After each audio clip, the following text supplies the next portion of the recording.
With respect to your question about American company to rent Zangezur corridor. Ինչ վերաբերում է ամերիկյան ընկերության կողմից Զանգեզուրի միջանցքի վարձակալությանը, այդ հարցը պետք է ուղղել Հայաստանի ղեկավարությանը։ Մեր տարածքում չի լինելու ոչ օպերատոր, ոչ վարձավճար, ոչ վարձակալություն։ What Armenia wants to do, I don't know. Մենք ամեն ինչ անում ենք ինքներս, ինչ է ուզում անել Հայաստանը, չգիտեմ։ Նրանք կարող են շատ բան անել։ Նրանք հրավիրել են եվրոպական, այսպես կոչված դիտորդներին, որոնք լավ պատրաստված լրտեսների խումբ են, որոնք լրտեսել են մեր դեմ եւ ի դեպ վերջերս լրտեսել են Իրանի դեմ։ Spying against Iran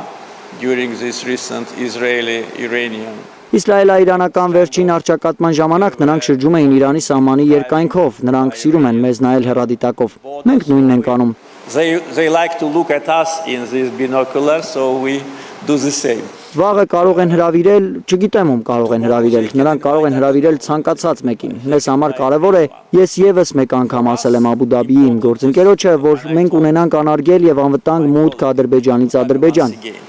That we must have unimpeded and safe access from Azerbaijan to Azerbaijan. Սա մուտք է երկրի մի մասից մյուսը եւ ադրբեջանական բեռներն ու ադրբեջանի քաղաքացիները չպետք է հանդիպեն Հայաստանի սահմանային ծառայության կամ որևէ այլ անձի հետ։ Այսպիսով սա մեր օրինական պահանջն է եւ ես այն համարում եմ բացարձակ արդար։ Հակառակ դեպքում մեր ժողովուրդը վտանգի տակ կհայտնվի։ Our people will be under threat because I remember during the Soviet times